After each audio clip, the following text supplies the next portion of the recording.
Hello everybody and welcome to today's video. Today I want to talk about 3 unique ways to look at minimalism.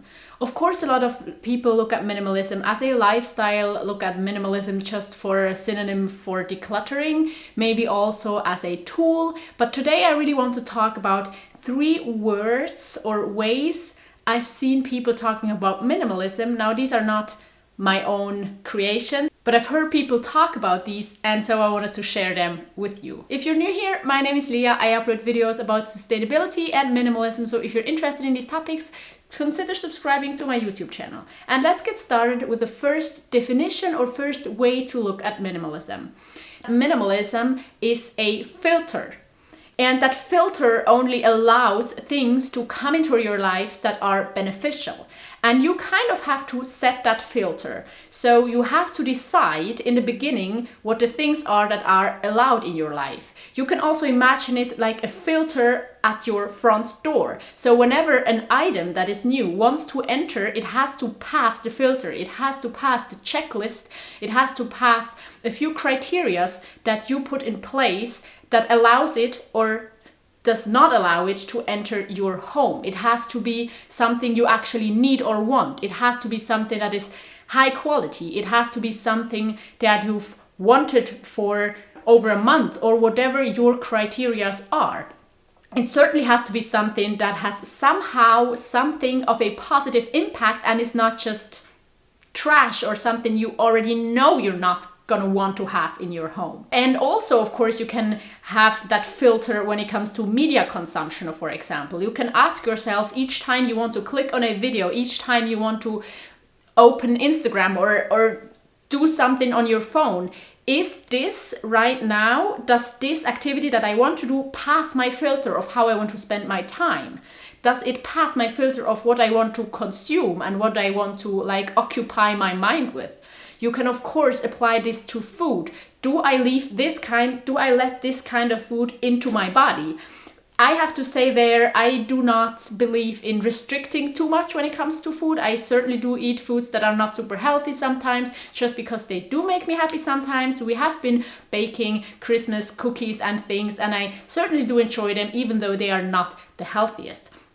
But you just have to decide what your filter is and what you allow into your life. And of course, you can also imagine that filter like a water filter. And when you put some dirty water in it, some water you got from a river or somewhere in nature where it's like polluted with maybe just different things, all the dirt, everything that you don't need will be stuck in the filter, and through the filter will only run clear, good, healthy water. And with that water you can work, you can drink it, you can cook with it, you can do whatever you want with it, but you don't have to deal with everything that you don't want to have in your water, that you don't want to have in your life. The second way to look at minimalism that I think is very interesting is more so a definition for clutter, and therefore a definition for what is not minimalism, or what we have to get rid of if we want to become minimalists, apply more minimalist rules or things to our life. And it is that clutter is just postponed decisions.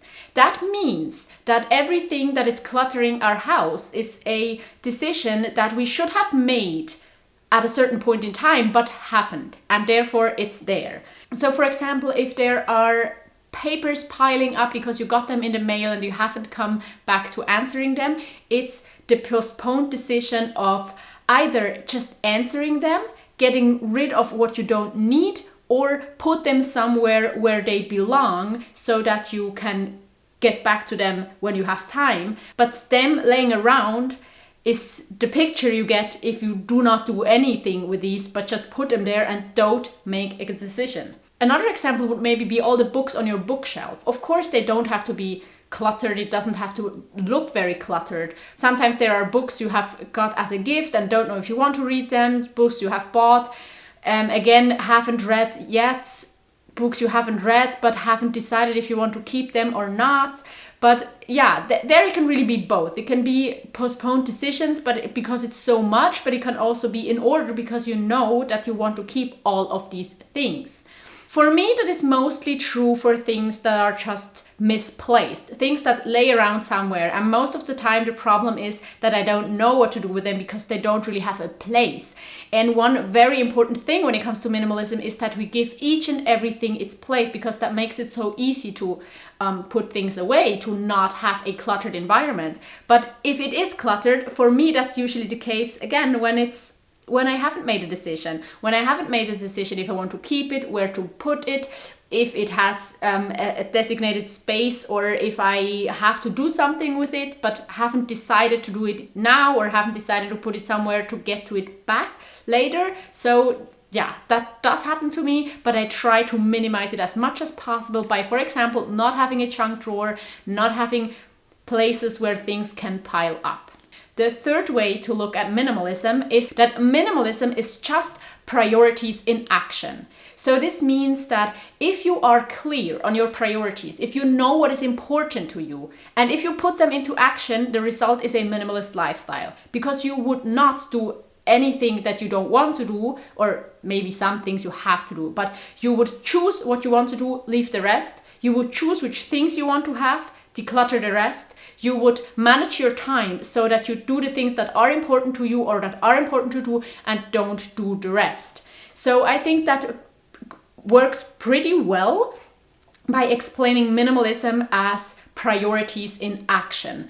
And I do try to make that true for my life. I do prioritize a calm environment, so I put things away. I do prioritize sleep, so I sleep enough. I try to sleep enough. I do prioritize not spending too much time in the morning to get dressed, so I have a minimalist wardrobe with my favorite things, because I prioritize high quality things that serve me well, and not just everything else that is somehow ending up in my wardrobe. I prioritize projects that I'm excited about, so I try to do those and say no to the things that I actually don't want to do, that don't excite me. And by that you can really see that minimalism can be so much more than it is less, because you can spend more time on your priorities, you can spend more energy, money and space for the things that you prioritize in your life. It's the things that bring you value, it's the things that you choose to do, and less of the things that you don't want, that somebody else tells you to do, that you have to do or haven't made a decision about, that you just end up doing because why not?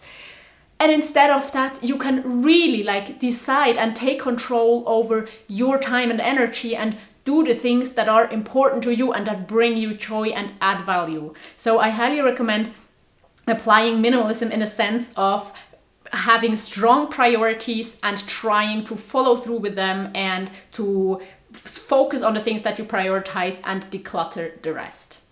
So I hope this could be somewhat inspiring, and let me know if you have other ways to look at minimalism, or how you define minimalism in your life.